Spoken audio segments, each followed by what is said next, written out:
আসসালামু আলাইকুম।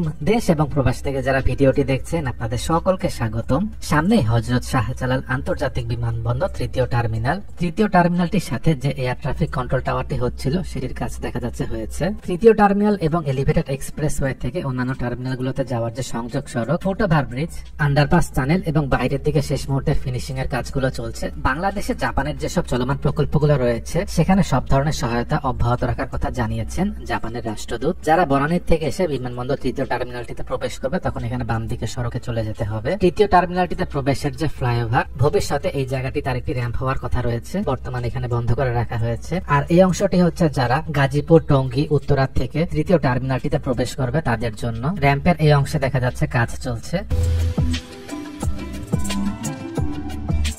ডান পাশে এটি এলিভেটেড এক্সপ্রেসওয়ে। টার্মিনালটিতে প্রবেশের ফ্লাইওভারে দেখা যাচ্ছে ল্যাম্প পোস্ট, রোড মার্কিং গুলো হয়েছে।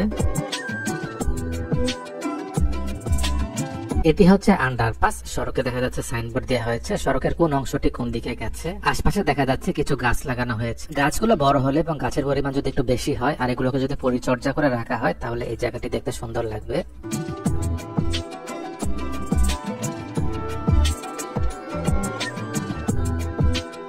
এবার এদিকে এসে দেখতে পেয়েছি এলিভেটেড এক্সপ্রেসওয়ে থেকে এই তৃতীয় টার্মিনাল এবং দ্বিতীয় এবং প্রথম টার্মিনালে যাওয়ার জন্য সংযোগ সড়কের জন্য কাজ চলছে। সেটি আর একটু সামনের দিকে, চলুন সেই অংশটি দেখে আসি। সামনে ডান পাশে এটি হচ্ছে ঢাকা এলিভেটেড এক্সপ্রেসওয়ে র্যাম্প। এটি ঠিক সামনে এটি হচ্ছে এই তৃতীয় টার্মিনালটির পার্কিং এরিয়া। এটি হচ্ছে পার্কিং এরিয়াতে প্রবেশ এবং বের হওয়ার রাস্তা। এদিকের অংশে দেখা যাচ্ছে সড়কের কাজগুলো হয়েছে, রোড মার্কিং এবং ল্যাম্প পোস্টের কাজগুলো বাকি রয়েছে।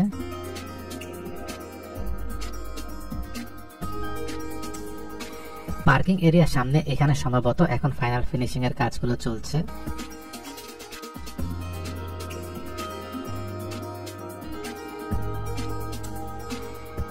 দেবীচক থেকে জানা গেছে এই পার্কিং এরিয়াটিতে 1044টি গাড়ি রাখা যাবে। ডান পাশে এটি হচ্ছে এলিভেটেড এক্সপ্রেসওয়ে থেকে নামার র্যাম্প। এটি ঠিক পাশে বাম পাশের এখান দিয়েই প্রথম, দ্বিতীয় এবং তৃতীয় টার্মিনালটিতে প্রবেশ করা যাবে। সড়কের সামনের অংশে দেখা যাচ্ছে কার্পেটিং হয়ে গেছে আর এই অংশের কাজগুলো দেখা যাচ্ছে বাকি রয়েছে। এখানেও পার্কিং এরিয়া থেকে বের হওয়ার আরেকটি জায়গা, এখানে দেখা যাচ্ছে সড়কের কাজটি হয়েছে।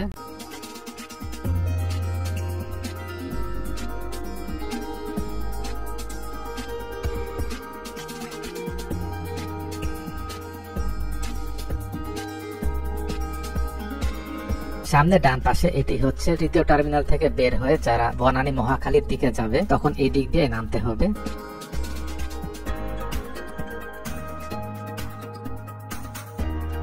সামনে এখানে কার্পেটিং করার যে সড়ক, এটি মূলত এলিভেটেড এক্সপ্রেসওয়ে সড়কের সাথে সংযুক্ত হবে। এক্সপ্রেসওয়ে থেকে এসে যারা তৃতীয় এবং দ্বিতীয় টার্মিনালের দিকে যাবে সামনে এখানে যে গোল চত্বর রয়েছে এখান থেকে তারপর যেতে হবে। সামনে এই জায়গাটিতে একটি ফুটওভার ব্রিজ হচ্ছে। এটি মূলত কাওলার সামনে যে ফুটওভার ব্রিজ ছিল যেটিকে ভেঙে ফেলা হয়েছে সেটি এখানে আনা হয়েছে। ফুটওভার ব্রিজের ডান পাশের এই জায়গাটি সংকুচিত হওয়ার ফলে যানবাহন চলাচলে বাধাগ্রস্ত হচ্ছে। আমাদের দেশে দেখা যায় ফুটওভার ব্রিজের স্থানে বাসগুলো যত্রতত্র দাঁড়িয়ে যায়। এই স্থানটিতে সেরকম হলে এখানে ভবিষ্যতে যানজটের সৃষ্টি হবে। বিমানবন্দর এই সড়কটিতে বিপুল পরিমাণ যানবাহন চলাচল করে, সেই সাথে এটি ঢাকাতে প্রবেশের একটি গুরুত্বপূর্ণ রুট। যখন যানবাহনের অনেক চাপ থাকে তখন দেখা যায় কাওলা থেকে সেই যানজটটি একদম টঙ্গী পর্যন্ত চলে যায়। সড়কের এই জায়গাগুলো যানজট মুক্ত রাখাটাও জরুরি।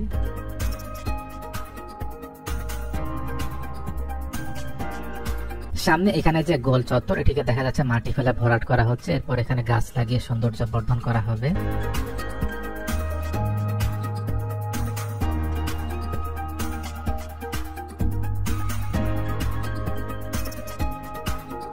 তৃতীয় টার্মিনালটির বেশিরভাগ অংশে বোর্ডিং ব্রিজগুলো লাগানো হয়েছে।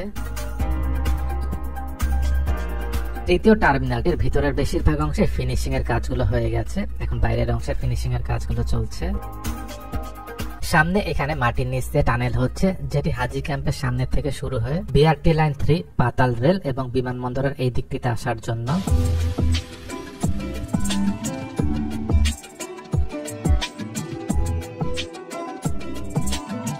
টানেলটি সরাসরি প্রথম, দ্বিতীয় এবং তৃতীয় টার্মিনালের সাথে সংযুক্ত হবে। এখানে প্রবেশ এবং বের হওয়ার জন্য এই দুটো অংশে থাকবে। আরেকটি সামনে এটি হচ্ছে বিআরটি লাইন 3 টার্মিনাল, সেখানে এটির সামনে এটি বিমানবন্দর রেলওয়ে স্টেশন। রেলওয়ে স্টেশনের এই জায়গাটিতে এখান থেকে সরাসরি পাতাল রেলে যাওয়ারও একটি ব্যবস্থা করা হবে। সামনের এই দিকটি চলে গেছে আশকোনা হজ ক্যাম্পে।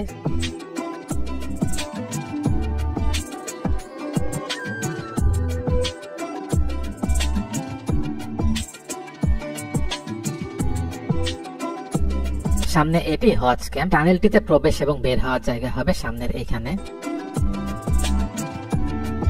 এই ছিল আজকের ভিডিওটি। দেশ এবং প্রবাস থেকে যারা ভিডিওটি দেখলেন আপনাদের সকলকে অসংখ্য ধন্যবাদ।